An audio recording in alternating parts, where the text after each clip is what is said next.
വരുന്ന നിയമസഭാ തെരഞ്ഞെടുപ്പിൽ കേരളത്തിൽ വിവിധ നിയമസഭാ മണ്ഡലങ്ങളിൽ താമര വിരിയുമെന്ന പ്രത്യാശ പങ്കുവച്ചിരിക്കുകയാണ് നമ്മുടെ പ്രിയപ്പെട്ട പ്രധാനമന്ത്രി ശ്രീ നരേന്ദ്രമോദി. അദ്ദേഹം ആ പ്രത്യാശ പങ്കുവയ്ക്കുന്നത് തിരുവനന്തപുരം കോർപ്പറേഷൻ BJP പിടിച്ചടക്കിയ ആ ശുഭപ്രതീക്ഷയുടെ സങ്കല്പത്തിലാണ് അദ്ദേഹം ഈ പ്രതീക്ഷ പങ്കുവയ്ക്കുന്നത്. കഴിഞ്ഞ ദിവസം BJPയുടെ പുതിയ ദേശീയ അധ്യക്ഷനായി നിതിൻ നബീൻ ചുമതലയേറ്റ വേദിയിൽ വെച്ചാണ് അദ്ദേഹം ഇക്കാര്യം പറഞ്ഞത്. മഹാരാഷ്ട്രയിലെ തദ്ദേശ സ്വയംഭരണ തെരഞ്ഞെടുപ്പിലും BJPക്ക് നേട്ടം കൊയ്യാൻ കഴിഞ്ഞു. കേരളത്തിൽ നേട്ടം കൊയ്യാൻ കഴിഞ്ഞു. കേരളത്തിൽ 100ഓളം കൗൺസിലർമാർ, എത്രയധികം പഞ്ചായത്തുകൾ, അതൊക്കെ BJPയോട് ചേർന്നത് സുസ്ഥിര ഭരണത്തിന്റെ ബലം കൊണ്ടാണ്. അതായത് കേന്ദ്ര സർക്കാർ സുസ്ഥിര ഭരണം കാഴ്ചവെക്കുന്നു, സദ്ഭരണം കാഴ്ചവെക്കുന്നു. അതിന്റെ പ്രതിഫലനമാണ് ഈ വിജയങ്ങളൊക്കെ.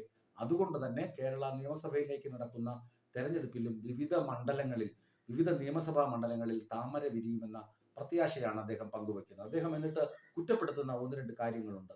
പല ഭരണം രാജ്യം കണ്ടു. ഒന്ന്, നെഹ്റു കുടുംബത്തിന്റെ ഭരണം, അതായത് കുടുംബ പാരമ്പര്യം, നെഹ്റു, ഇന്ദിരാഗാന്ധി, രാജീവ് ഗാന്ധി, അങ്ങനെയുള്ള ഭരണം കണ്ടു. ഇടതുപക്ഷത്തിന്റെ ഭരണം കണ്ടു, VP സിംഗ്, അങ്ങനെ തുടങ്ങിയ ഭരണം കണ്ടു. പിന്നെ പ്രാദേശിക പാർട്ടി ജനതാദളിന്റെ ആളുകളൊക്കെ ഭരിച്ച സമയത്തുള്ള ഭരണ വിശേഷണം കണ്ടു. അപ്പോഴൊന്നും സുസ്ഥിര വികസനമോ സുസ്ഥിര ഭരണമോ സദ്ഭരണമോ കാഴ്ചവെക്കാൻ അവർക്ക് കഴിഞ്ഞിരുന്നില്ല. എന്നാൽ കഴിഞ്ഞ 3 ടേമായി BJP ആണ് കേന്ദ്രം ഭരിക്കുന്നത്. BJP ഭരിക്കുമ്പോൾ ഒരു സുസ്ഥിര ഭരണം അവർക്ക് കാണാൻ കഴിയുന്നു.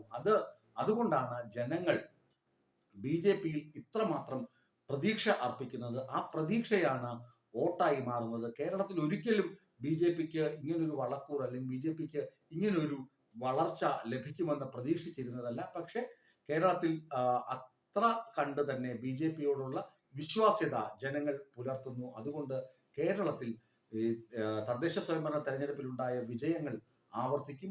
തൃശ്ശൂരിൽ ഇപ്പോൾ ഒരു MP ഉണ്ട്.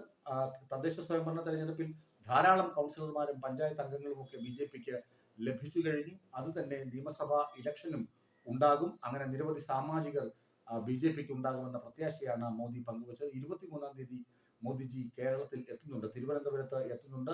2 പരിപാടി, ഔദ്യോഗിക പരിപാടിയുമുണ്ട്, അതുപോലെ തന്നെ പാർട്ടി പരിപാടിയുമുണ്ട്. അതിന്റെ രണ്ടും ഒരേ സ്ഥലത്ത് വെച്ച് തന്നെയാണ് പരിപാടി നടക്കുന്നതെന്ന പ്രത്യേകതയുമുണ്ട്. അപ്പോൾ 23-ാം തീയതി അദ്ദേഹം വരുമ്പോൾ കൂടുതൽ കാര്യങ്ങൾ അദ്ദേഹം പ്രഖ്യാപിക്കുമെന്ന് നമുക്ക് പ്രതീക്ഷിക്കാം. പക്ഷെ ഇതൊക്കെ നടക്കുമോ നടക്കില്ലയോ എന്നത് കേരളത്തിലെ ജനങ്ങളുടെ കയ്യിലും മനസ്സിലും ഉള്ള കാര്യമാണ്.